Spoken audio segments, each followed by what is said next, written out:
دین کیسے باقی رہے گا؟ امام کیسے تیار ہوں گے؟ خطیب کیسے تیار ہوں گے؟ آپ کو زکوٰۃ کون بتائے گا؟ آپ کی اولاد ہوگی تو کان میں اذان کون دے گا؟ آپ کے جنازے کون اٹھائے گا؟ کہا ہے اللہ کے رسول صلی اللہ علیہ وسلم نے ارشاد فرمایا، اگر کوئی آدمی کسی روزے دار کا افطار کرواتا ہے تو اس کو بھی اتنا اجر ملے گا جتنا روزے دار کو ملتا ہے، اور اس میں کسی طرح کی کمی نہیں ہوگی۔ اگر کوئی کسی کا افطار کرواتا ہے تو اس کو بھی اتنا ہی ثواب ملے گا جتنا ثواب اس روزے دار کو ملا ہے جس نے روزہ رکھا ہے۔ اور آپ کے پاس اور میرے پاس آ کر جس نے روزہ افطار کیا، جس کو میں نے یا آپ نے افطار کروایا، اس کو بھی اتنا ہی ثواب ملے گا جتنا ثواب اللہ رب العزت اس روزے دار کو دیں گے۔ یہ اللہ کے رسول صلی اللہ علیہ وسلم کا ارشاد ہے۔ میرا اور آپ کا ایمان ہے کہ اللہ کے رسول صلی اللہ علیہ وسلم نے جو بات کہہ دی سو کہہ دی۔ اللہ کے رسول صلی اللہ علیہ وسلم کی ہر بات شریعت ہے۔ اللہ کے رسول صلی اللہ علیہ وسلم کی ہر بات اتھینٹک ہے۔ لیکن میرے دوستو، جب ہم حالات پر نظر ڈالتے ہیں اور جب ہم اس حدیث مبارکہ کو سامنے رکھ کر لوگوں کا افطار کروانا، دعوت افطار کروانا، افطار پارٹی کروانا جب ہم دیکھتے ہیں اور اس کا مشاہدہ کرتے ہیں تو ہمیں پتہ چلتا ہے کہ بھائی کہیں ایسا تو نہیں ہو رہا کہ اس حدیث مبارکہ کو عمل کرنے کے ایڈوانس شوق میں، اس حدیث مبارکہ کو پوری طرح سے سمجھے بغیر عمل کرنے کی کوشش میں قرآن کریم کی آیتوں پر عمل سے تو ہم نہیں رہ رہے۔ ایسا تو نہیں کہ کوئی اور حدیث اس پر عمل کرنے کی وجہ سے، ناسمجھی کے ساتھ اس پر عمل کرنے کی وجہ سے کسی اور حدیث کو بلکہ کئی اور احادیث کو تو ہم نہیں چھوڑ رہے۔ اس پر بھی ہمیں غور کرنے کی ضرورت ہے۔ اور آج کل ہمارے جو افطار پارٹیز ہیں، ہمارے جو دعوت افطار آج کل کے ہیں، اس کو دیکھنے سے صاف طور پر ایک سنجیدہ آدمی کو یہ بات سمجھ میں آتی ہے کہ یہ تو اسلام نہیں ہے،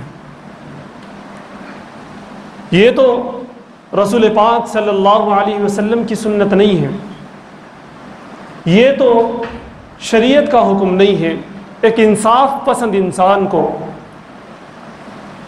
جو اپنے تئیں کچھ بھی ہوش رکھتا ہو، کچھ بھی نالج رکھتا ہو اسلام کا، نبی پاک صلی اللہ علیہ وسلم کی زندگی کا، اگر اس کے اندر تھوڑا بھی اس کے اندر نالج ہے تو اس کو اس بات کا اندازہ ہو جائے گا کہ آج کل کی جو افطار پارٹیز ہیں وہ بالکل سنت کے خلاف ہیں، وہ بالکل شریعت کے خلاف ہیں۔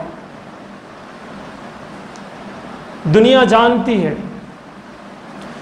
جانتی ہے کہ افطار پارٹی کے نام پر آج کیا ہو رہا ہے۔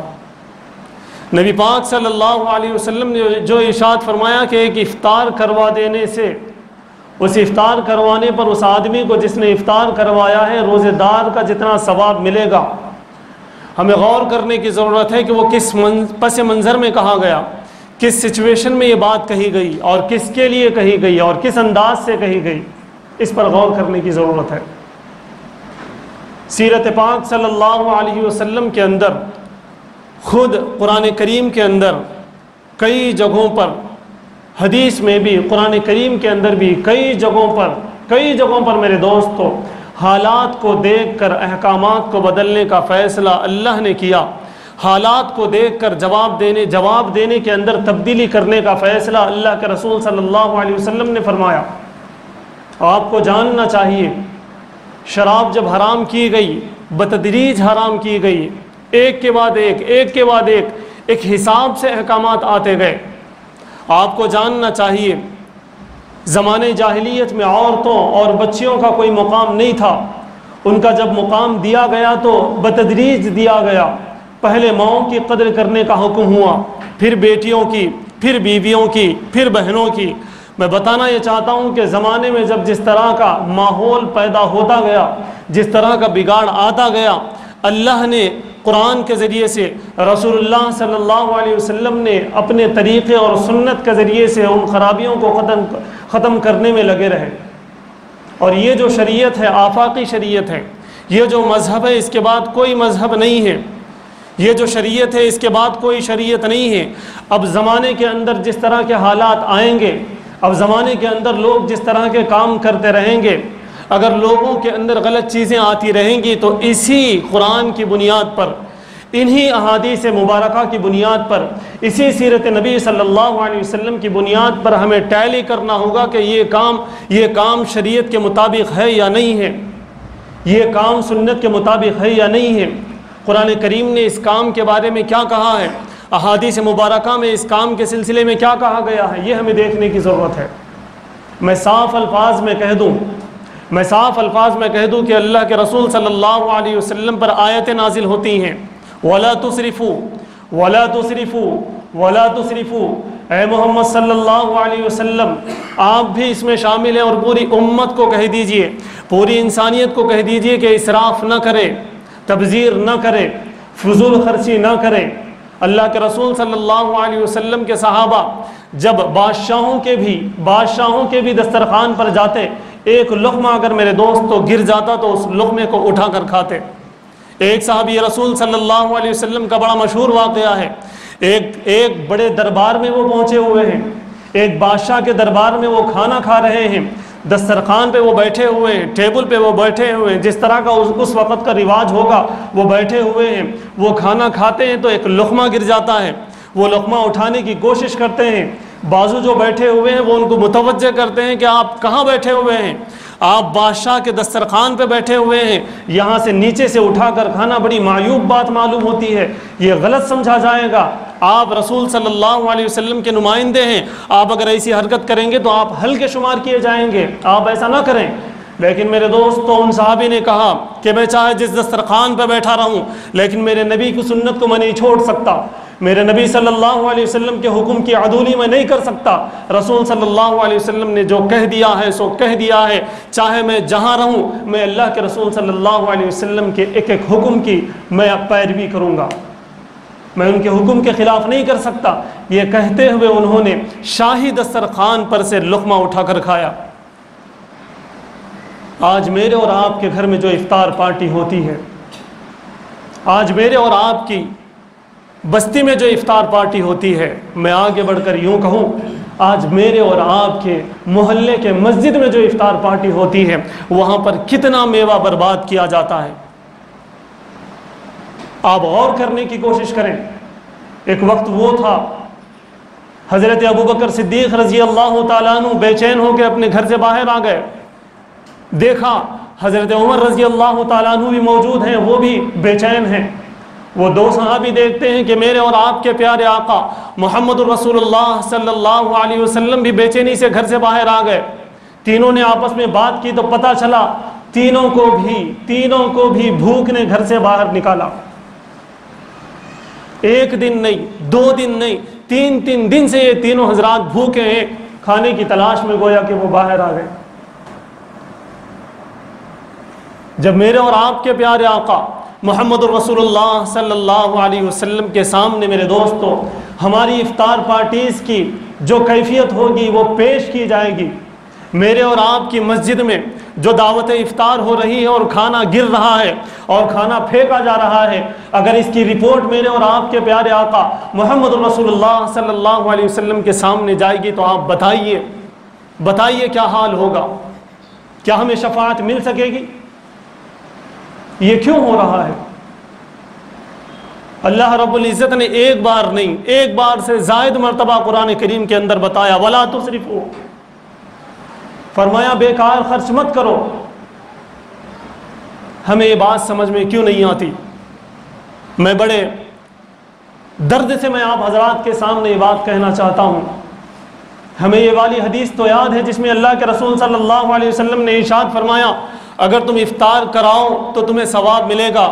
میرے دوستو ہمیں وہ حدیث کیوں یاد نہیں ہے؟ اللہ کے رسول صلی اللہ علیہ وسلم نے کہا کہ یتیم کے سر پہ ہاتھ رکھو، اس کے سر پہ ہاتھ رکھو گے تو جتنے بال اس کے سر پہ ہوں گے اتنی نیکیاں تمہیں ملیں گی۔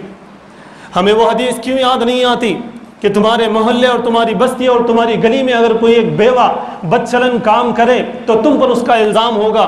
یہ ہمیں کیوں حدیث یاد نہیں آتی؟ ہمیں سمجھ میں کیوں نہیں آتا؟ ہمیں سمجھ میں کیوں نہیں آتا کہ یتیم بچے ہمیں دیکھ کر رال ٹپکاتے ہیں؟ ہمارے بچوں کے ہاتھوں میں حریص کے ڈبے دیکھ کر رال ٹپکاتے ہیں، ہمارے بچوں کے ہاتھوں میں دہی بڑے دیکھ کر رال ٹپکاتے ہیں۔ ہمیں یہ بات کیوں سمجھ میں نہیں آتی؟ اللہ کے رسول صلی اللہ علیہ وسلم کے سامنے ایک واقعہ پیش آیا، آپ کا دل دہل جائے گا کہ اللہ کے رسول صلی اللہ علیہ وسلم کے پاس یتیم کی کتنی قدر تھی، انہوں نے ہمیں کتنی قدر کرنے کا حکم دیا، لیکن آج ہم کیا کر رہے ہیں؟ ایک صحابی رسول اللہ کے رسول صلی اللہ علیہ وسلم کی خدمت میں حاضر ہوئے، کہا اے اللہ کے رسول میرا بچہ نظر نہیں آتا، گم ہو گیا ہے، دعا فرمائیے۔ اللہ کے رسول صلی اللہ علیہ وسلم دعا فرماتے ہیں، وہ صحابی جاتے ہیں ڈھونڈنے کے لیے، کئی جگہ انہوں نے ڈھونڈا لیکن پھر واپس آئے اور کہنے لگے کہ یا رسول اللہ میرا بچہ نہیں ملا۔ اسی وقت ایک اور صحابی نے کہا کہ آپ کا بچہ تو فلاں میدان میں کھیل رہا ہے، فلاں بچوں کے ساتھ کھیل رہا ہے، میں نے اپنے آنکھوں سے دیکھا ہے۔ ان صحابی کی خوشی نہ رہی، خوشی کا ٹھکانہ نہ رہا۔ وہ صحابی رسول صلی اللہ علیہ وسلم آپ صلی اللہ علیہ وسلم سے اجازت لیتے ہیں، بلکہ میں نے یوں سنا ہے، یوں پڑھا ہے کہ انہوں نے اجازت نہیں لی بلکہ وہ جھٹ سے جانے لگے۔ اللہ کے رسول صلی اللہ علیہ وسلم نے آواز دی، او صحابی ادھر آ جاؤ، او صحابی ادھر آ جاؤ۔ وہ دوڑتے ہوئے اللہ کے رسول صلی اللہ علیہ وسلم کے سامنے آئے۔ رسول صلی اللہ علیہ وسلم نے کہا کہ دیکھو جب تم جاؤ اور اپنے بچے کو پالو تو اس بچے کو وہیں اپنے گلے سے نہ لگانا، اسے اپنے گھر لے جانا، اس کے بعد اپنے گلے سے لگانا۔ وہ صحابی پریشان ہو گئے، یا رسول اللہ وہ تو میرا بیٹا ہے، کچھ دیر سے وہ مجھے ملا نہیں، میرا لخت جگر ہے، میں بے چین ہوں اس سے ملنے کے لیے، جب میں اس سے ملوں گا تو میں اسے اپنے دل سے لگاؤں گا، اپنے کلیجے سے لگاؤں گا اور اپنا کلیجہ ٹھنڈا کروں گا۔ لیکن میرے دوستوں، اللہ کے رسول صلی اللہ علیہ وسلم نے جو بات کہی ہے اسے کان کھول کر سن لیں۔ میں یوں کہوں کہ اپنے دلوں کے کان کھول کر سن لیں اور اپنے اندر کچھ احساس لے کر اٹھیں اس واقعے سے۔ اللہ کے رسول صلی اللہ علیہ وسلم نے ارشاد فرمایا، او صحابی اگر تم نے اپنے بیٹے کو گلے لگایا، پتہ چلا کہ وہاں کوئی یتیم بچہ بھی ہو اور اس کو اپنے باپ کی یاد آ گئی تو تم کیا جواب دو گے قیامت کے دن؟ اللہ کے رسول صلی اللہ علیہ وسلم نے ایک یتیم بچے کے سامنے اپنے بچے سے لاڑ پیار کرنے سے منع کیا ہے۔ آج میرے گھر کے پڑوس میں یتیم بچے پڑے ہوئے ہیں اور میرے گھر میں افطار پارٹی ہو رہی ہے، اور اس میں کون آ رہے ہیں؟ مسجد کے صدر اس میں آ رہے ہیں، اور کون آ رہے ہیں؟ اس میں سیاسی پارٹی کے لوگ آ رہے ہیں، محلے کے جو مالدار ہیں وہ آ رہے ہیں، لیکن یتیم بچے کو بلانے کی میری فرصت نہیں، میرا من نہیں کرتا۔ میرے دوستوں، اس بچے کے جو آنسو گر رہے ہوں گے، اس کی ماں کے دل پر جو گزر رہی ہوگی، اس کی وجہ سے میرا گھر اجڑ جائے گا، میرے بچوں کا فیوچر برباد ہو جائے گا۔ کیا بعید، کیا پتا کہ میرے بچے بھی یتیم ہو جائیں اگر اس یتیم بچے کی آہ لگ جائے۔ اس لیے میرے دوستوں، ہمیں ان احادیث کے طرف اپنے آپ کو لانا ہوگا، ہمیں غور کرنا ہوگا کہ میری اپنی بستی میں کتنے یتیم بچے ہیں جن کے گھروں تک حدیث کا ڈبہ آج تک نہیں پہنچا۔ میرے گھر تو روز آ رہا ہے۔ میری بستی میں کتنے ایسے لوگ ہیں، کتنی ایسی بیوائیں ہیں جن کے پاس کپڑے نہیں پہنچ رہے، وہ کئی عیدوں سے وہ جو ہے پرانے کپڑوں پہ اپنی عید کر رہے ہیں، اور میرے گھر تو ایک ہی عید میں 5 جوڑے میرے بچوں اور میری بیوی کے لیے آ رہے ہیں۔ یہاں کیوں ہم اسراف کر رہے ہیں؟ آج کے دعوتوں میں آج دیکھ لیجیے آپ، کیا ضرورت ہے میں کہتا ہوں کہ ان دعوتوں کی۔ اللہ کے رسول صلی اللہ علیہ وسلم نے جب یہ ارشاد فرمایا تھا کہ ایک کھجور سے بھی اگر تم افطار کرواؤ تو تمہیں ثواب ملے گا، ذرا دماغ لگاؤ بھائی، وہ حالات کیسے تھے ہوں گے، کس وجہ سے اللہ کے رسول صلی اللہ علیہ وسلم نے ارشاد فرمایا ہوگا۔ آج کس کے پاس افطار کرنے کے لیے پیسے نہیں ہیں، کس کے پاس حریص کھانے کے لیے پیسے نہیں ہیں؟ میں آج انہی لوگوں کو بلاتا ہوں جن کا پیٹ بھرا ہوا ہے، جن کی جیبیں گرم ہیں۔ میں یتیموں کو چھوڑ دیتا ہوں، میں بیواؤں کو چھوڑ دیتا ہوں، میں بے روزگاروں کو چھوڑ دیتا ہوں، میں ان مظلوم علماء اور حفاظ کو چھوڑ دیتا ہوں۔ عدلی بدلی ہو رہی، بس انہوں میرے کو بلائے میں ان کو بلاتا ہوں، انہوں افطار پارٹی میں یہ بنائے میں تو یہ بناتا ہوں۔ یہ ساری چیزیں میرے دوستوں منہ پہ مار دی جائیں گی۔ اس یتیم اور اس بیوہ کی ایک آہ ہمیں جہنم میں لے جانے کے لیے ہو سکتا ہے کافی ہو جائے، ہماری زندگی برباد کرنے کے لیے ہو سکتا ہے کافی ہو جائے۔ اس لیے میرے دوستو ہوش میں آ جاؤ۔ اللہ کے رسول صلی اللہ علیہ وسلم پر آیت نازل ہو گئی، لن تنالوا البر حتى تنفقوا مما تحبون۔ خرچ کرنے کے لیے بتایا گیا کہ جو تمہیں پسند ہو وہ خرچ کرو۔ تم چاہتے ہو جن پر خرچ کرنا، ان پر تم خرچ کرو گے تو نہیں ملے گا، تمہیں اس وقت تمہیں کامیابی ملے گی جب تمہیں جو عزیز چیز ہے وہ چیزیں خرچ کرو گے۔ یعنی کہ آج میں آپ کو اس حدیث مبارکہ اور اس قرآن کی آیت مبارکہ سے یہ بات کہنا چاہتا ہوں کہ مجھے پسند ہے کہ میں اپنی بیوی پہ خرچ کروں، مجھے پسند ہے کہ میں اپنے بچوں پہ خرچ کروں، مجھے پسند ہے کہ میں اپنے بھائیوں پہ خرچ کروں، لیکن میرے دوستو اللہ کے رسول صلی اللہ علیہ وسلم نے کئی احادیث میں بتایا کہ مجھے چاہیے کہ میں بستی اور میرے خاندان کے یتیم بچوں پہ خرچ کروں، میں بستی اور میرے خاندان کے بیواؤں پہ خرچ کروں، میں اپنی بستی اور میں اپنے خاندان کے بے روزگاروں پر خرچ کروں۔ ادھر کون توجہ کرے گا؟ آج میں بس اس خطاب سے یہ کہنا چاہتا ہوں، صاف الفاظ میں یہ کہنا چاہتا ہوں میرے دوستو، ہاتھ جوڑ کر کہنا چاہتا ہوں، افطار پارٹیز بند کریے اور بند کریے۔ وہ پیسہ آپ استعمال کیجئے یتیم کی فیس بننے کے لیے، اس پیسے کا آپ استعمال کیجئے کسی بے روزگار کے روزگار کے لیے، آپ اس پیسے کا استعمال کریے کسی بیوہ کے لیے، یقین جانیے کسی بیمار کے لیے استعمال کریے۔ آپ کے پڑوس میں کوئی بیمار بیٹھا ہوا ہے، اس کے پاس 4 دن کی دوائیوں کے لیے پیسے نہیں ہے، اور آپ 1-1 لاکھ روپے افطار پارٹی پہ خرچ کر رہے ہیں، اس کا کیا من کرے گا؟ دوائی کے لیے اس کے پاس پیسے نہیں ہیں، اور میں ہوں کہ پیسوں میں پیسے میں افطار پارٹی کے نام پہ خرچ کر رہا ہوں، میوہ میں کتنا پھینک رہا ہوں، کھانا میں کتنا پھینک رہا ہوں، حریص کتنی برباد ہو رہی ہے، آپ دیکھ لیجئے۔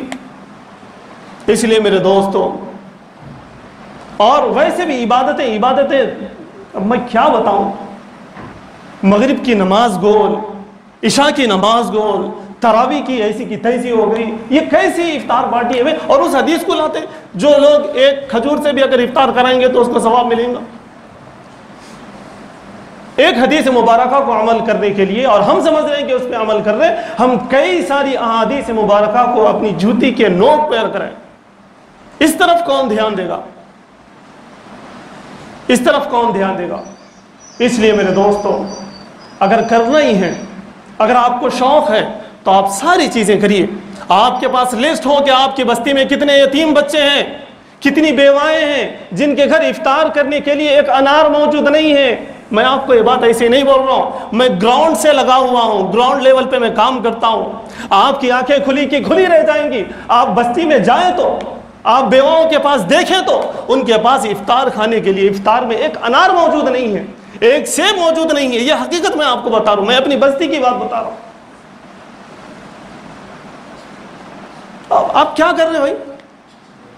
آپ کے پاس لسٹ ہو یتیموں کی، آپ کے پاس لسٹ ہو بیواؤں کی، اور آپ کے اندر دم ہے، آپ کے اندر دم ہے تو ان کے پاس بھیجائیے۔ آپ کتنی حریص بھیجا سکتے آپ ان کے پاس بھیجائیے، کتنی بریانی بنوا سکتے آپ ان کے پاس بھیجائیے، شہر میں لے جا کر دیجئے، افطار میں لے جا کر دیجئے۔ آپ کے شہر میں کئی سارے بچے اور بچیاں جو سٹوڈنٹس ہیں، وہ شہر میں کھانے کے لیے ترس رہے ہیں، کھانے کے لیے ان کے لیے شہر کا انتظام نہیں ہو پا رہا، اتنا بڑا شہر ہے۔ کچھ بچے کچھ بچیاں انٹرمیڈیٹ کے ہاسٹلس میں ہیں، وہ لوگ کھا نہیں سک رہے۔ ہم کیا کر رہے ہیں؟ کتنے مسافر ہوں گے اسٹیشن میں اور آپ کے بس سٹاپ پر جو افطار کے ٹائم پہ تو تکتے رہتے ہوں گے کہ بھئی کچھ مل گیا تو اچھا تھا۔ میرے دوستو، ایسے لوگوں تک افطار پہنچانے کی یہ حدیث مبارکہ ہے۔ اس کی روح یہ ہے، اس کا مقصد یہ ہے کہ جس آدمی کے پاس افطار کے لیے کچھ نہیں ہے میں اس تک پہنچاؤں، جس آدمی کے پاس سحر کے لیے کچھ نہیں ہے میں اس تک پہنچاؤں۔ میں تو پیٹ بھروں کو بلا بلا کر کھلاتا ہوں، وہ نہیں آتے ہیں تو ناراض بھی ہوتا ہوں۔ یہ کہاں کا انصاف ہے؟ بس بہت ہو گیا دوست، بہت ہو گیا۔ ہرگز ہمیں اسراف کرنے کی اجازت نہیں ہے، ہرگز ہمیں جو ہے فضول خرچی کرنے کی اجازت نہیں ہے۔ اور ایسوں کو میں صاف بتا دوں، ایسوں کو کھلانے کی کوئی ضرورت نہیں ہے جس کا پیٹ پہلے سے بھرا ہوا ہے، جو موز کے ٹکڑے کو دیکھ کے دوسری چیز ڈھونڈتا، اس کو کھلانے کی ضرورت نہیں ہے۔ جس کے لیے موز کا ایک ٹکڑا بھی جو نعمت ہے میرے دوستوں، اس کو کھلانے کی ضرورت ہے۔ چکن حریص کو دیکھ کر جو نظر ہٹا لیتا اور مٹن کی طرف جو ہاتھ بڑھاتا، میرے دوستو اس کو کھلانے کی ضرورت نہیں ہے۔ جس کے لیے چکن کی حریص بھی نعمت ہے، اس کو کھلانے کی ضرورت ہے۔ جو بغارہ کھانے کو دیکھ کر نظر انداز کر دیتا اور بریانی کھانا چاہتا، اس کو کھلانے کی ضرورت نہیں ہے، اس کو کھلانے کی ضرورت ہے جس کے لیے بغارہ کھانا بھی بریانی سے بڑھ کر ہے۔ آج بھی ویسے گھرانے موجود ہیں، میری اور آپ کی بستی میں موجود ہیں۔ آگے بڑھ کے میں اگر کہوں کہ میرے اور آپ کے خاندان میں موجود ہے، میں بھی جانتا ہوں ایسے لوگوں کو، آپ بھی جانتے ہیں ایسے لوگوں کو، لیکن ہم کھلانا نہیں چاہتے، ہم چاہتے ہیں کہ جس کا پیٹ بھرا ہوا ہے، یعنی کہ جو مجھے کھلا سکتا ہے میں اسے کھلاؤں۔ ارے آپ اسے کھلائیے جسے کھلانے کی وجہ سے آپ کو اللہ کھلائے گا۔ کیا اللہ نے نہیں کہا، کیا اللہ نے نہیں کہا کہ میں بھوکا تھا تم نے مجھے کھانا نہیں کھلایا، میں ننگا تھا تم نے مجھے کپڑے نہیں پہنائے؟ یہ کیا حدیث قدسی آپ نہیں سنتے؟ اس کا کیا مطلب ہے؟ بار بار سنے ہوں گے آپ۔ اللہ رب العزت کہیں گے کہ میرا ایک بندہ بھوکا تھا، تم اگر اسے کھانا کھلا دیتے تو تم مجھے وہاں پا لیتے۔ میرا ایک بندہ ننگا تھا، اگر تم اسے کپڑا پہناتے تو تم مجھے وہاں پا لیتے۔ تو میرے دوستو، ہمیں اللہ کو پانے کے لیے غریبوں تک پہنچنا ہوگا، پیٹ بھروں کو کھلانے سے کچھ نہیں ہوگا۔ چاہے آپ فنکشن ہال میں کھلائیں، چاہے آپ مسجد میں کھلائیں۔ اگر کسی کو چیلنج کرنا ہے، ڈیبیٹ کرنا ہے، کچھ اعتراض کرنا ہے، آئے میرے پاس، میں انہیں سمجھاؤں گا، ثابت کروں گا کہ تم غلط کر رہے ہو، تم غلط کر رہے ہو اور تم غلط کر رہے ہو۔ کتنے مدارس ہیں جو بجٹ نہ ہونے کی وجہ سے پریشان ہیں۔ آپ کے پاس کتنے لوگ آتے، صاحب آئے ہوئے ہیں، کتنے لوگ آتے ہیں چندے کے لیے، آخر کیوں آ رہے؟ آپ لاکھاں اڑا دے رہے اس میں۔ آپ کے شہر میں جو مدارس ہیں آپ جا کر دیکھیے کتنا خستہ حال ہے۔ بعض مدارس کو میں جانتا ہوں 2-3 مہینے کے صدر صاحب تنخواہیں نہیں دے سکے، اور ہم یہاں پر افطار کی پارٹی پہ پیسے اڑا رہے۔ دین کیسے باقی رہے گا؟ امام کیسے تیار ہوں گے؟ خطیب کیسے تیار ہوں گے؟ آپ کو زکوٰۃ کون بتائے گا؟ آپ کی اولاد ہوگی تو کان میں اذان کون دے گا؟ آپ کے جنازے کون اٹھائے گا؟ کون اظہار ثواب کرے گا؟ اس لیے میرے دوستوں، ہوش سنبھالنے کی ضرورت ہے۔ فضول خرچی سے بچیں، فضول خرچی سے بچیں اور فضول خرچی سے بچیں، اور ایسی جگہ پر آپ اپنا مال استعمال کریں جہاں استعمال کرنے سے آپ کو بھی اچھا لگے، آپ کے اللہ کو بھی اچھا لگے، آپ کے رسول صلی اللہ علیہ وسلم کی سنتوں پر بھی عمل ہو۔ بس انہی چند گزارشات پر میں اپنی بات ختم کرنا چاہتا ہوں۔ ایک اور مرتبہ میں اپیل کرنا چاہتا ہوں، ایسے دعوتوں کا آپ بائیکاٹ کریے، آپ مت جائیے، ایسی دعوتوں میں آپ مت جائیے جہاں جانے کی وجہ سے ایک یتیم کی آہ آپ کو بھی لگ سکتی ہے۔